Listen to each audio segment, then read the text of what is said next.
Alrighty, welcome back.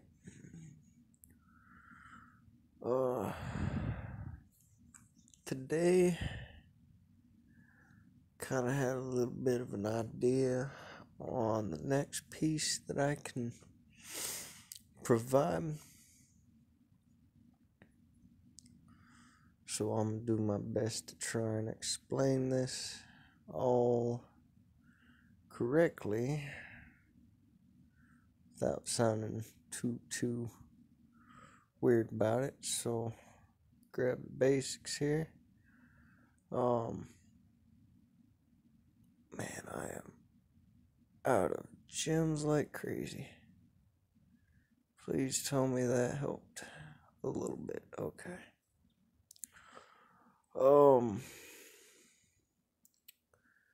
Holy cow. Okay. Thank you. I'm going to discuss RNG versus non-RNG teams.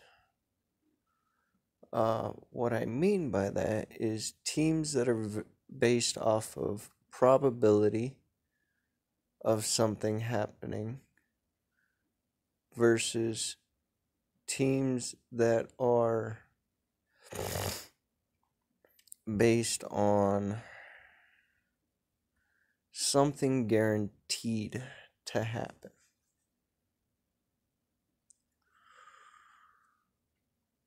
Do a little upgrading here real quick. Okay.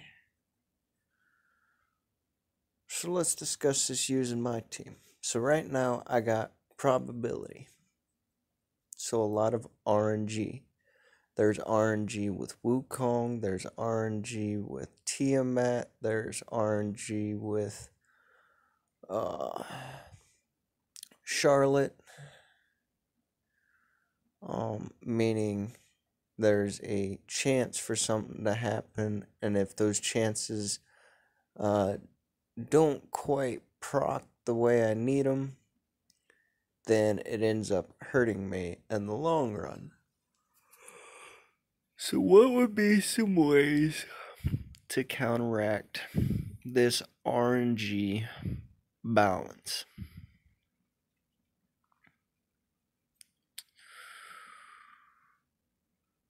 Well, firstly, I don't know if I got the character here.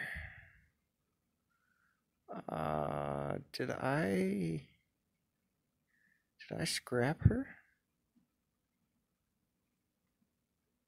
Or do I just never have her? Okay, this is the one I didn't have her. Okay. Go in the gallery. Wrong thing. I could swap my Tiamat for Elizabeth, so that eliminates RNG. Dealing damage, applies anti-healing, ignores defense, increases attack, and then a chance to reduce crit rate, as well as her final passive being guaranteed healing. Go throw this out real quick. So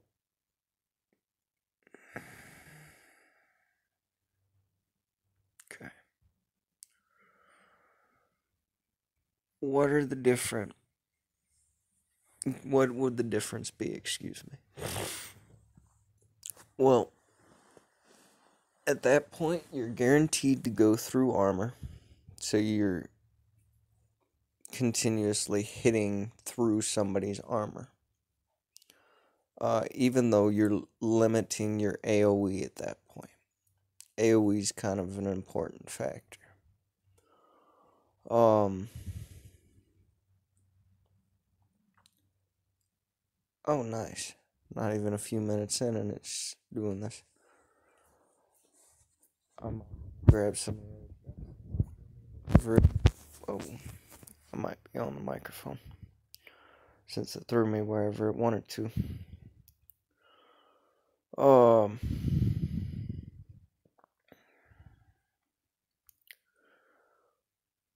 I would be guaranteed to go through armor and to dish more damage out. When you're aiming towards single players or single heroes rather than AoE, you are guaranteed to deal a little bit more damage out.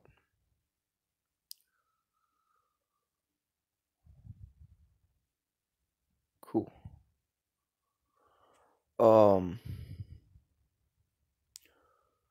At the same time, too, it can make things very, very difficult. So what would I do on the opposite end of the spectrum? So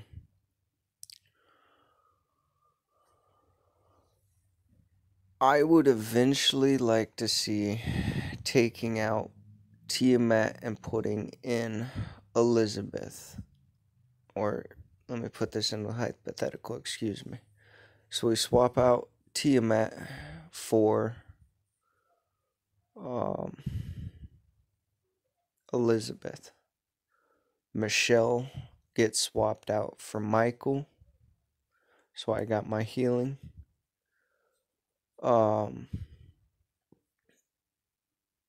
Charlotte would become Eris.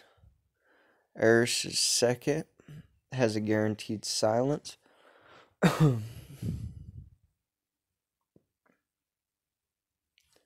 Attacks the row with the most enemies. That's weird.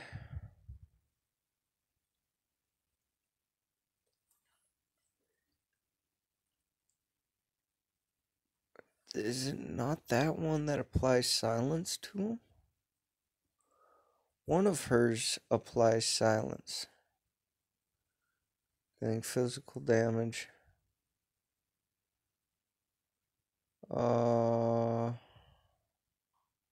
Yeah, throwing blade due to this one, the second passive.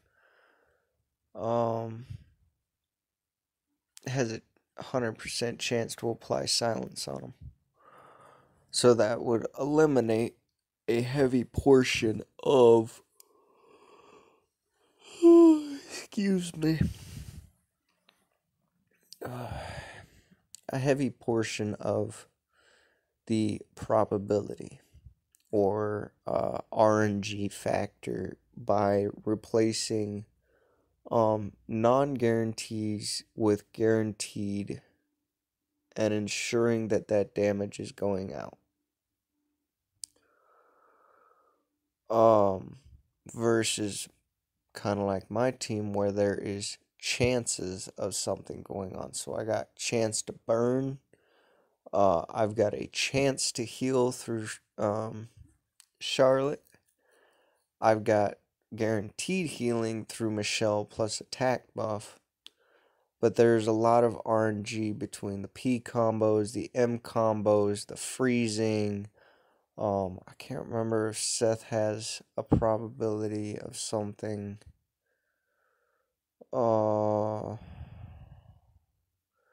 Probability for increasing damage if target's under 40%. If target's under bleeding, 100% chance to apply bleeding. Okay, so he's got a full guarantee. So he is full guaranteed to do those certain things.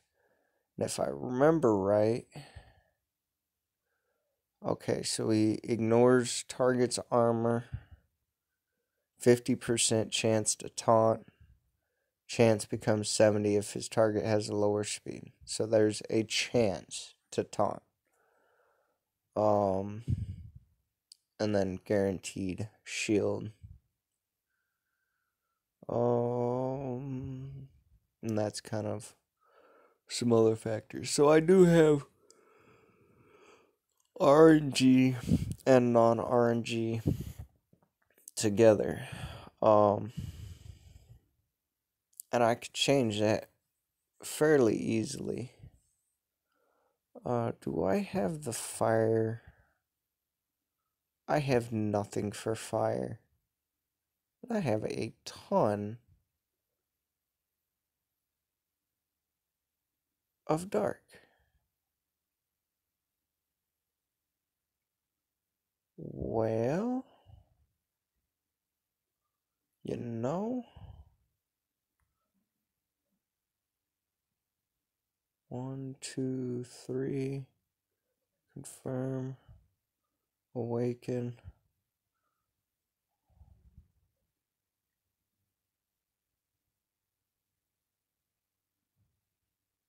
I've got 2 burials.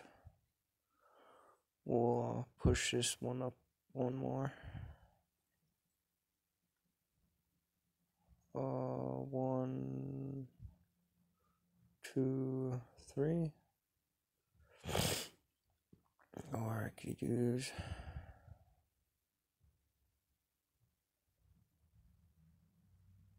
Oh, I do have 3 burials. Screw it, I'll do it this way.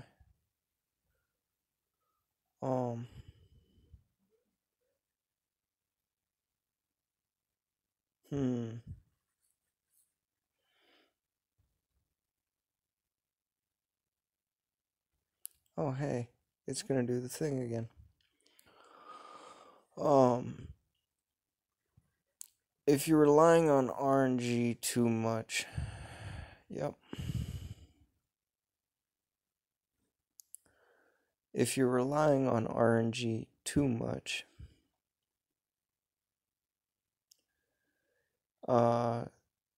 it becomes difficult to fight. And what I mean by this is it becomes really, really difficult to make certain pushes. So let's go into arena. Let's try and find a... actually, I'm going to do this one better. We're going to go into management. We're going to go into Lara. Okay, Lara is our guild leader. And she has a more of a guaranteed non-RNG team. So you got Solomon, which, as you've seen, I know how to take on Solomon without a conflict. You have Seth, that is non-RNG based. He is guaranteed. You have Elizabeth, that is guaranteed. You have Gaia, that is guaranteed. And you have some guarantees with Aurora. So she's got a very solid team. Very strong, very capable, and does a lot of different things. Aurora is guaranteed here to provide slowdown. So she slows down for 2 rounds at the start. So that gives her team a chance to fight back harder. There's a 60% chance with her first attack to slow them down for 2 rounds. And then there's a chance to apply freezing. This is a very good way to build a team. She's going non-RNG. Now there's another member, Sins. Yep, Sins is based RNG. So you got a little bit of RNG with Wukong, or RNG with Sphinx and Tiamat.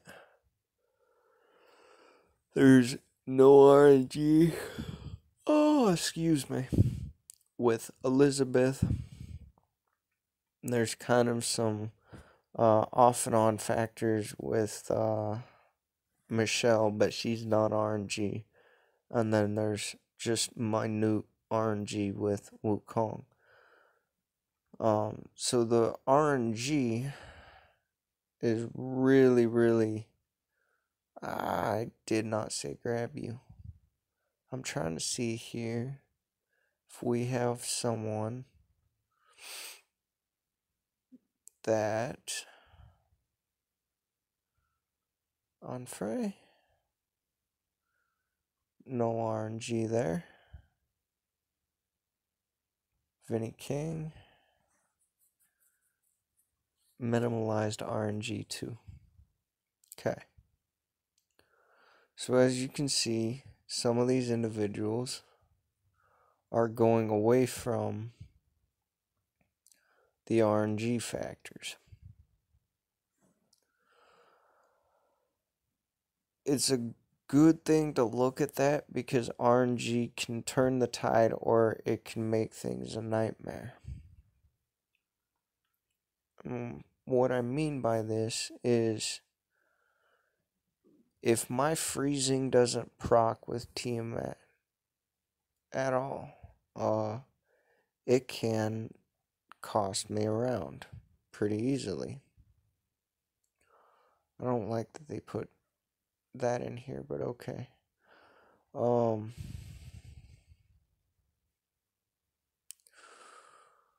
It is easy to lose a round.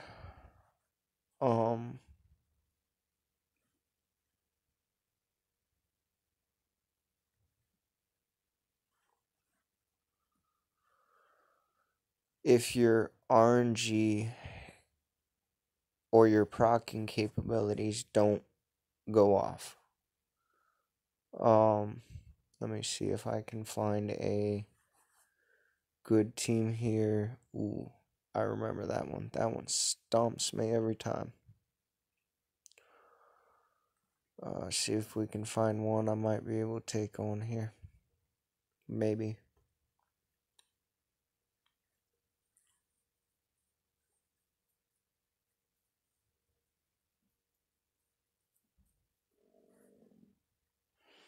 Yep, that one's going bad. I can tell that right off the bat. Wow. Alright.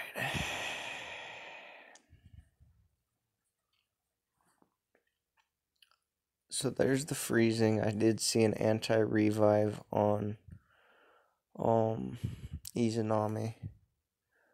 If this stuff doesn't proc, it's pretty much like guaranteed death for my team. Which is a really bad thing. I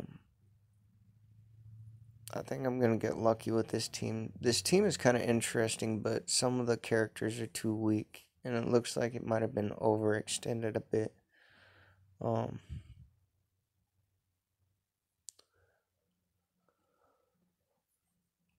They had some probability of healing, from Nyx. You have a secondary of healing.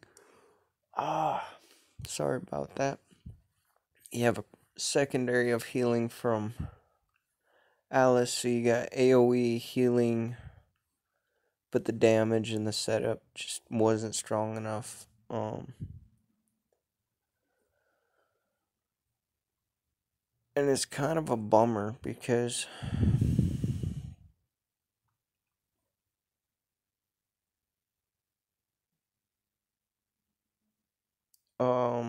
okay.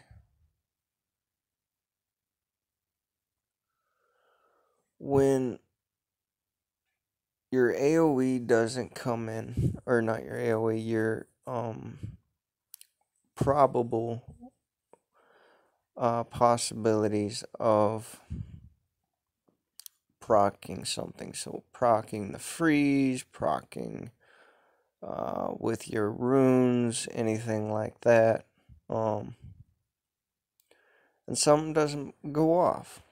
That can break your entire team. If I don't freeze, sometimes I lose.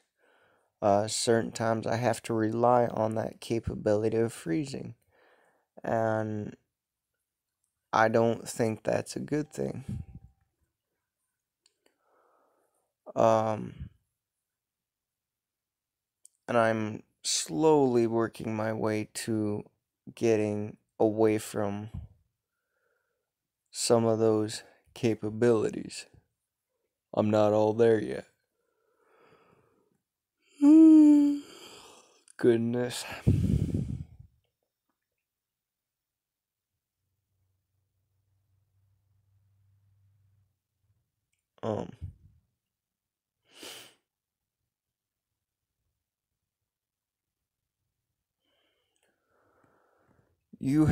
if your team is relying all on RNG, it's not going to be fully balanced. If your team is relying on one certain hero, your team's not going to balance. I'm trying to think of all the ways that I can explain this that's going to sound right, and not quite sure.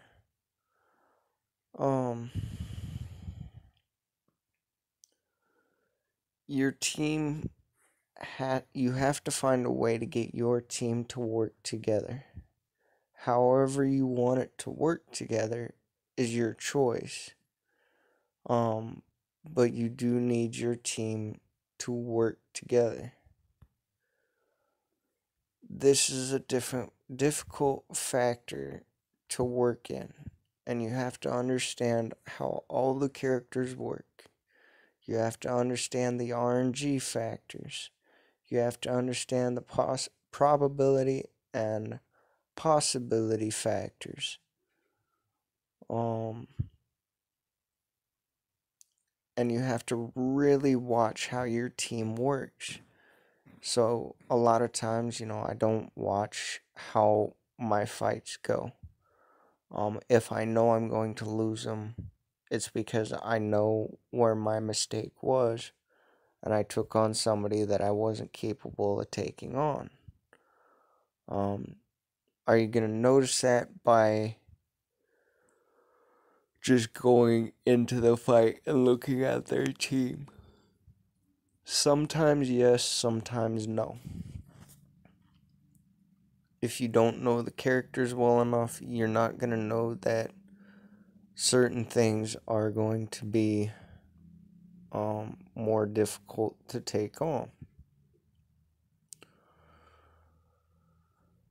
At the same time, too, this is why I say learn the characters, learn what they do, learn the RNG factors, learn how your team works together, and learn every aspect, because one little bitty difference or change can make such a huge impact with your team. And that huge impact will make a big change. As you can see, I just go through all of the dailies really quick. I go through a lot of arena battles consistently. I go through X server consistently. Normal battles don't really count. Your campaign is really weak compared to the level you're at. The level cap for the campaign isn't going to provide you any of the capability or knowledge that you need to have. So you have to sit there in arena and X server and learn how your team is working together.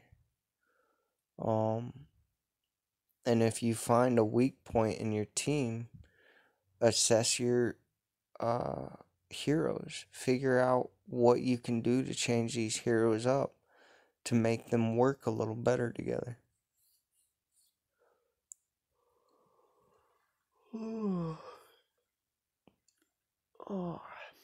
And sometimes it comes down to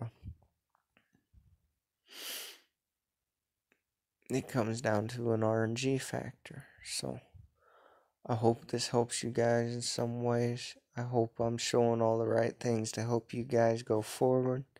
And I appreciate y'all coming through. Thank you.